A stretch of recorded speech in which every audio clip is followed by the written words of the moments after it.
आदरणीय गांव के मेरे बुजुर्गों, नौजवान दोस्तों, माताओं, बहनों, प्यारे बच्चों, बहुत लंबी बातचीत आपके बीच में नहीं करनी, साथियों ने आपके बीच में रखा है। इस समय जरूरत है हमारी एकता की, हमारी रोजी रोटी के मसलों को सामने लाने की। पिछले 8-9 साल में जो इस देश ने जो झेल रहा है, जो नीतियों की मार हमारे ऊपर पड़ रही है, खासकर मजदूर और किसान के ऊपर, आज उसको एक होने की जरूरत है। इस एकता को तोड़ने के लिए इस समय जो राज्य में जो पार्टी है वो बड़े प्रयास कर रही है। उसका कोशिश ये है कि लोग अपने असली मसलों को भूल जाएं, उनकी जिंदगी की, उनके बच्चों की पढ़ाई, अपने बच्चों की पढ़ाई कैसे पढ़ा पाए, वो उसको रोजगार ढंग से मिल पाए, उसका जीवन बसर ठीक से चल पाए, इलाज बेहतर हो पाए, इसके बारे में सोचने की बजाय वो अपने जात और धर्म के बारे में, उन मसलों के बारे में उलझी रहे। ये काम बीजेपी चाहती है, क्योंकि वो बड़े सरमाएदारों की पार्टी है, वो बड़े बड़े जागीरदारों की, बड़े बड़े पूंजीपतियों के पक्ष की पार्टी है। तो वहां से ध्यान हटाने के लिए इस तरह के वो कारनामे कर रही है, और ये हमें समझने की जरूरत है। मेवात के लोग तो बहुत अच्छे से समझते हैं कि बीजेपी की जन से नफरत का वातावरण पैदा वो कर रही है देश के अंदर। हम ये कहना चाहते हैं, ये अपने आप को बड़े देशभक्त बोलते हैं, आजादी के आंदोलन में कोई इनका योगदान नहीं रहा। इनके पूर्वज जो है, अभी आरएसएस जो है, बीजेपी की जो मां है आरएसएस, उसको 100 साल हो जाएंगे अभी 2025 में। 1925 में आरएसएस बनी थी।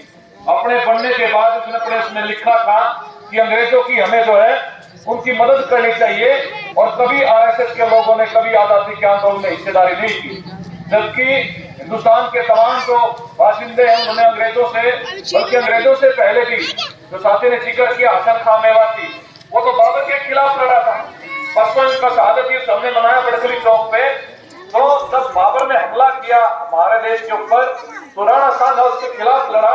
बाबर ने कहा हसन खां मेवाती को, तुम तो मेरी कौम से हो, तुम तो मेरे धर्म से हो, हाँ हमारे साथ मिलकर हम लड़ते हैं। तो उन्होंने कहा नहीं, मेरी मातृभूमि जो है, देश है, भारत है, ये हिंदुस्तान है। तो वो उसके लिए लड़े और राणा सांगा का साथ दिया, वो उस लड़ाई में शहीद हुए।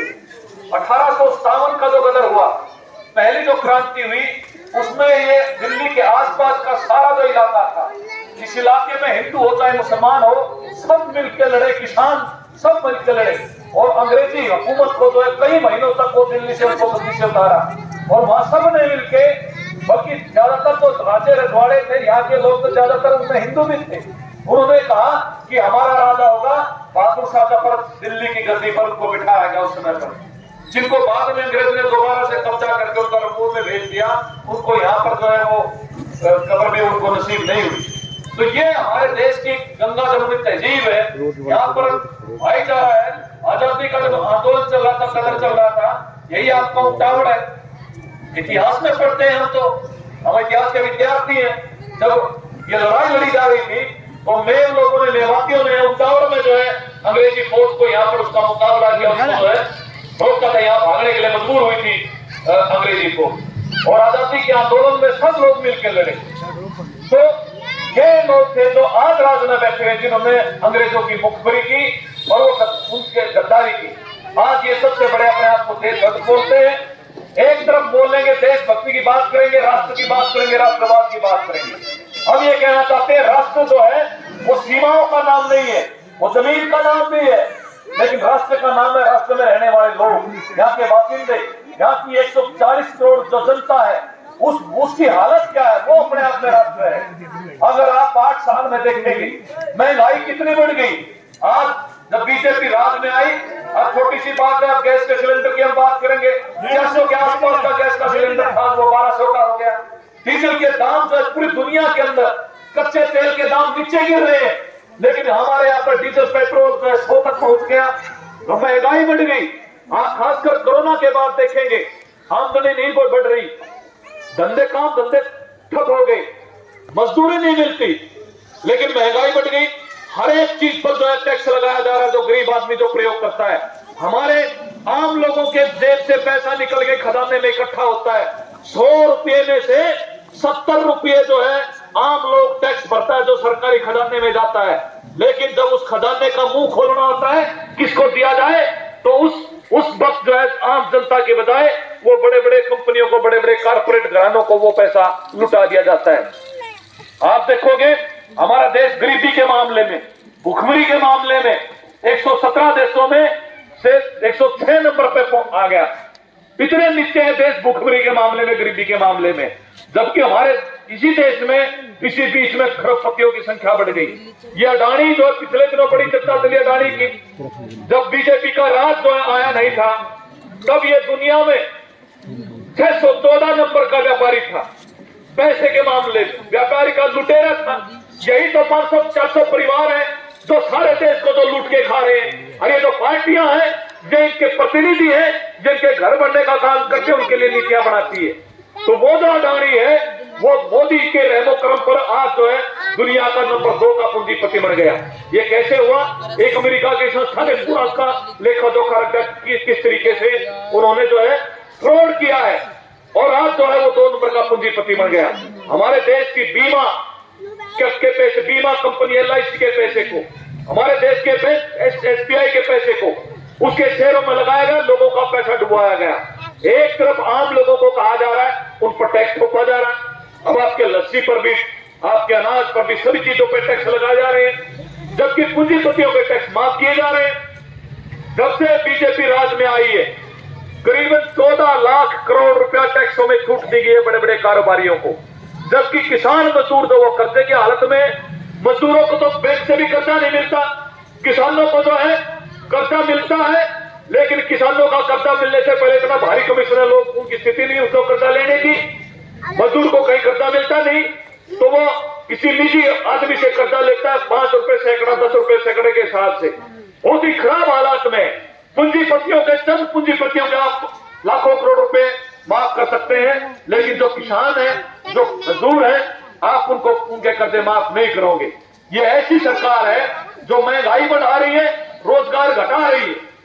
वैसे ही पहले से संकट में थी रोजगार के हालात आज, लेकिन आजादी के बाद 75 साल में बेरोजगारी सबसे ज्यादा है और यहां में और भी ज्यादा है। तो ये जो सरकारी नौकरियों पर जो प्रतिबंध लगा रखा है, बाकी नौकरियां कच्ची जो है उनको पक्का नहीं किया जा रहा है, तो अगले भविष्य क्या होगा? खेती के अंदर इतना भारी संकट है, जो साथी मनोज ने भी रखा है, पैदावार होती है लेकिन वहां पर जो है स्थिति ऐसी बढ़ गई कि मुनाफे का सौदा नहीं है खेती, तो लोग जाएंगे कहां? बड़ी इन्वेस्टमेंट, बड़ी जो है उद्योगों के अंदर भी विकास नहीं हो पा रहा है। सरकार का जो जिम्मेदारी बनती है कि जो टैक्स से जो पैसा इकट्ठा होता जनता से, उस टैक्स के पैसे से आप जो है शिक्षा की व्यवस्था करो, पढ़ाई ज्यादा बेहतर उसको बढ़ाओ, लेकिन पढ़ाई बेहतर बढ़ाने की बजाय आजादी के बाद ये स्कूल खड़े किए गए हैं, धीरे धीरे करके इनको खत्म किया जा रहा है। अभी आपने देखा होगा बड़ी प्रचार चल रहा है हरियाणा की सरकार का, वो चिराग एक योजना लेके आए, सरकारी स्कूलों के बच्चों के लिए चिराग योजना लेके आए। क्या कह रही है बीजेपी की सरकार कि आप अपने बच्चे को सरकारी स्कूल से निकाल के प्राइवेट स्कूल में दाखिल करवा दो, और उस प्राइवेट स्कूल की जो फीस है वो फीस हम भरेंगे। ये सरकार कह रही है। इसके पीछे मकसद क्या है? मकसद ये है कि 2-4 साल में ये सरकारी स्कूल जो है धीरे धीरे करके बंद हो जाए, इनको ताला लग जाए, कोई मास्टर भर्ती ना करना पड़े, कोई कर्मचारी भर्ती ना करना पड़े, और 2-4 साल जो है वो फीस दे भी देगी सरकार 500-700 रुपए। उसके बाद क्या होगा? फिर वही हाल होगा जो गैस सब्सिडी का हुआ। आपके घरों में भी शायद कुछ लोग गैस प्रयोग करते होंगे। जब ये मोदी सरकार आई तो कहती थी अब सब्सिडी जो है आपके खाते में डाला करेंगे गैस की। 2-3 साल चली, आज वो बंद है। आज सभी जो है लोग 1100-1200 रुपए का सिलेंडर चलाने को मजबूर है। तो यही हाल पढ़ाई का होगा। ये जो तालीम जो ये जो स्कूल खुले, ये कॉलेज खुले, हमारे गरीब परिवारों के बेटा बेटी, मजदूर के, किसान के, वो भी सरकारी स्कूलों में पढ़ के इंजीनियर, डॉक्टर, मास्टर, लेक्चरर तक बने। आज उस पूरी शिक्षा व्यवस्था को तहस नहस किया जा रहा है, सरकारी हॉस्पिटल बर्बाद किए जा रहे हैं। तो ये तो इलाज की गारंटी, एक राज की जो गारंटी होनी चाहिए, राज का जो काम होना चाहिए, लोगों की सेवा करने का, उनको बेहतर सुविधा उपलब्ध करवाने का, उसकी बजाय ये आपस में लोगों को लड़वाने का काम कर रहे हैं। जहां इनको धर्म का प्रयोग करना होता धर्म का प्रयोग करते हैं, जहां जाति का प्रयोग करता जाति का प्रयोग करते हैं। ये कई इलाकों का प्रयोग करते हैं और लोगों को आपस में लड़वा के हमारी फूट का फायदा उठा के ये राज में पहुंच जाते हैं। और बीजेपी कितनी फिरकापरस्त पार्टी है, उसको पता है कि लोग उससे परेशान है, लोग सड़कों पर है, इसलिए उसकी ये ज्यादा कोशिश है कि लोगों को आपस में बांट के रखो। हम ये कहने आए, हमारा संदेश है कि अपनी एकता को बना के रखें। हम देश के निर्माता हैं, मजदूर और किसान इस देश के निर्माता है। असल में जो 100 में से 90 लोग हैं, 90% जो जनता है वो मजदूर और किसान है। अगर हम एक हो जाएं, हम दुनिया बनाते हैं, जहान बनाते हैं, बड़ी बड़ी इमारतें खड़ी करते हैं, सूर्य से जहाज तक बनाते हैं, सारी की सारी पैदावार खेती के अंदर हम करते हैं। अगर हम एक हो जाएं तो दुनिया की कोई ताकत हमें हरा नहीं सकती। इसलिए जो है इसका मकसद हमारे जत्थे का ये है कि अपना भाईचारा बना के रखे, किसान और मजदूर की एकता बना के रखे। आज के दिन गांव में ये फैला रखा है, मतलब ऐसी स्थिति हमारे किसानों और मजदूरों की। मजदूर सोचता है ये किसानों को तो बड़ा फायदा हो रहा है, सरकार बड़े फायदे दे रही है, ठीक है। इसलिए किसान क्या सोचते हैं, मजदूरों को बड़े फायदे मिल रहे हैं, उनके बच्चे फ्री में पढ़ रहे हैं, उनके कुछ बीपीएल के कार्ड भी बन रहे हैं, उनको फ्री में अनाज मिल जाता है। तो आपस में ऐसा एक भेदभाव सा बना हुआ है, इसको तोड़ने की जरूरत है। क्योंकि सरकार की जो नीतियां हैं मजदूरों और किसानों के विरोधी हैं, उन दोनों को वो खत्म कर रही है। छोटे छोटे कारोबारी, अभी मेवात के इलाके में हमें जानकारी मिली, हर एक घर में यहाँ ड्राइवर, लगभग घरों में ड्राइविंग का काम करते हैं, शायद आपके गांव में भी होंगे। अब बड़े घोटाले चल रहे हैं फर्जी के नाम से जो है। अब हमें नहीं पता कि ड्राइविंग लाइसेंस जो है पैसा देते हैं लोग, बनवाते अपना काम करते हैं, लेकिन पिछले दिनों बड़े पैमाने पर जो है वो ड्राइवरों के लाइसेंस को कैंसिल किए जा रहे हैं, किए जा रहे हैं। पीने के पानी की व्यवस्था ढंग से नहीं, बहुत सारे इलाके के अंदर इतना विकास में पिछड़ा हुआ मेवात, जबकि यहाँ के लोग इतने सौहार्द, इतने शांतिपूर्वक ढंग से रहते हैं, लेकिन इसको ऐसा पिछड़ा रखा गया है, जानबूझ के रखा गया है। हम ये भी मांग उठा रहे हैं कि स्पेशल जिले का दर्जा देते हुए इस जिले का पूरा विकास किया जाए। यहाँ के लोगों को ज्यादा अतिरिक्त रोजगार की व्यवस्था किए जाने की जरूरत है और ज्यादा पढ़ाई के लिए बेहतर इंतजाम करने की आवश्यकता है। लेकिन बीजेपी का जो मुख्य मकसद जो है वो हम सबके सामने है। वो चाहती है, क्योंकि इस इलाके में ज्यादा मेव लोग रहते हैं, ज्यादा एक विशेष समुदाय के लोग रहते हैं, उसको टारगेट करते हुए पूरे हरियाणा का वोट बटोरने का काम करते हैं और पूरे देश में एक ऐसा माहौल पैदा करने की कोशिश करते हैं। तो हम ये कहना चाहते हैं, लाल झंडे के रूप में हम आपको ये विश्वास दिलाते हैं, हम चाहे कितने भी संख्या में हो, यहाँ आते हैं, कोई भी घटना घटती है, हम जो है फिर फिरका प्रस्ती का और ये जो आरएसएस, बजरंग दल, ये विश्व हिंदू परिषद के लोग जो हमारे भाईचारे को खत्म करने की कोशिश कर रहे हैं, हम उनके खिलाफ मुखर बोलते हैं, हम न्याय की बात करते हैं। संविधान और कानून इस देश का हमारी आजादी के आंदोलन से निकला हुआ है। कोई भी व्यक्ति अपराधी है, अपराध करता है, उसको जुर्म देने की जिम्मेदारी है शासन की, प्रशासन की, न्याय के अनुसार कोर्ट बैठी हुई है। किसी व्यक्ति को अधिकार नहीं है जो कानून अपने हाथ में लेके किसी के खिलाफ कोई कार्रवाई करे, और जो ये करता है हम उसकी सरेआम निंदा करते हैं और हम सरकार से ये मांग करते हैं कि वो दोयम दर्जे का जो व्यवहार करती है, जो शह देती है ऐसे लोगों को, उनको जेलों के अंदर डाला जाना चाहिए। वरना ये आज जो है, आज किसी धर्म विशेष का नाम लेके आप कर रहे हो, या तो आप मेव का नाम लेके कर दोगे। बहुत सारे इलाकों में आप जो है, बहुत सारे ऐसी जो है, पिछले दिनों लिंचिंग की बहुत सारी घटना हुई, मतलब लिंचिंग पकड़ के जो भीड़ ने मार दिया, उसमें हिंदू भी थे, मुसलमान भी थे, ऐसे अफवाह फैला के बहुत सारे लोगों को मारा गया इस बीच में। तो ये जो आग लगती है, जब एक घर में लगती है, अगर वो आग को बुझाया ना जाए तो वो दूसरे घर में भी जाएगी, तीसरे में भी जाएगी। वो किसी धर्म और जात को नहीं देखती, वो सबको लपेटे में लेगी। इसलिए जो नफरत की राजनीति है खत्म होनी चाहिए और लोगों के असली जो मुद्दे हैं, रोजगार के, उनके संकट के, वो सामने आने चाहिए। आप तमाम साथियों ने हमारी बातचीत सुनी है। हमारा मकसद है ये एकता बढ़े, और ये जो रैली है 5 अप्रैल की, इसका भी मकसद यही है कि लोगों के जो वास्तविक जो मसले हैं वो सामने आए।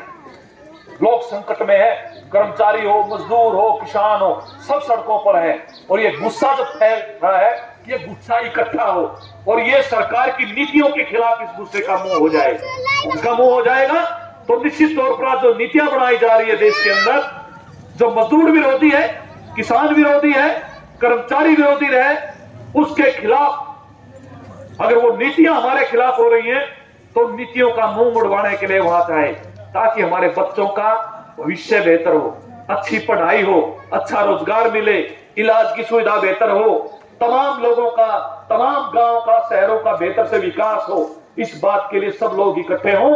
हमारे देश में जो हमने कमाया है, खजाने भरे हैं, उन खजानों का प्रयोग जो है वो आम जनता के लिए हो, ना कि बड़े बड़े पूंजीपतियों कारोबारियों के लिए हो। इस बात के लिए हम जा रहे हैं। निश्चित तौर पर वहां पर कई लाख लोग इकट्ठा होंगे, जितनी ज्यादा संख्या होगी तो जो राज में पार्टी है उसके भी अकल ठिकाने आएगी, उसके खिलाफ एक माहौल बनेगा। और जो आने वाले दिनों में जो चुनाव होंगे, उस चुनाव में अगर लोग एक हो जाते हैं तो उसको गद्दी से उखाड़ के फेंका जा सकता है। और मैं आपको ये बताना चाहता हूं, हमारे बुजुर्गों को पता होगा, एक जर्मनी में हिटलर हुआ था, हिटलर का नाम सुना होगा, बड़ा तानाशाह हुआ। उसने जो है बहुत ज्यादती की लोगों के साथ, लाखों लोगों को मरवाया उसने। तो आज उस हिटलर को दुनिया में नफरत के नाम से याद जाना जाता है। 7-8 साल राज में रहा वो वहां का, और उसके बाद आखिर में उसको बंकर में जाके सुसाइड करना पड़ा था, अपने आप को गोली मारनी पड़ी थी। तो जो लोग नफरत करते हैं, नफरत की राजनीति करते हैं, उनको लोग नफरत से याद करते हैं और उनका जीवन बहुत ज्यादा नहीं होता। मोहब्बत, प्यार, एकता, भाईचारा, विकास, ये आगे बढ़ता है, समाज आगे बढ़ता है। समाज ने अपने अनुभव से देखा है। तो एक दिन आएगा जब जनता खड़ी होगी और इन बड़े बड़े नफरत लोगों को भी धराशायी कर देगी। इसी बात के लिए ये रैली की लोग इकट्ठे वहां आके जाएं, और पूरा 1 साल अभियान चलेगा। और निश्चित तौर पर आज जो राज में उनका अकल ठिकाने आएगी, और जो आने वाले जो लोग होंगे उनको भी अकल ठिकाने रहेगी कि अगर लोगों के लिए काम नहीं किया तो तुम्हारे भी असर ऐसा होगा। ये मकसद है हमारे इस जत्थे का, इस अभियान का, जो पूरे हरियाणा में, पूरे देश में चला हुआ है। हजारों की संख्या में जत्थे आपके बीच में आए, आपने हमारी बात सुनी, और जरूर आप दिल्ली आएंगे। आप सबका शुक्रिया था, धन्यवाद, शुक्रिया।